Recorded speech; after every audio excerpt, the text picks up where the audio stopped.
রাজন সোনা ঘুমিয়েছিল, তার পাপা একটা বল নিয়ে এসছে, তার পাশে আমরা রেখে দিয়েছি বলটা।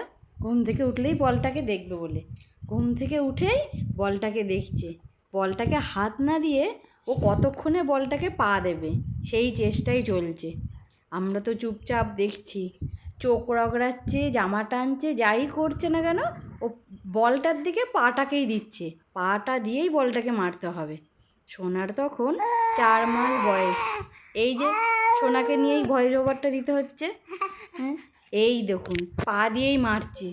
আপনাদের বাচ্চারা কি 4 মাস বয়সে এই কাণ্ড করেছে? অবশ্যই কিন্তু কমেন্ট করে জানাবেন। ওর যাই করুক ওর লক্ষ্য হচ্ছে পা দিয়েই বলকে মারতে হবে। কি কাণ্ড বলুন তো। হ্যাঁ, এবার বলের দিকে তাকাবে যে বলটা সরলো কি না। তার বাবার তো দেখে কি আনন্দ, যাক বল এনে দেওয়াটাই ছেলেকে সার্থক। এই যে আমাদের সোনা পাপা, আমাদের রাজন।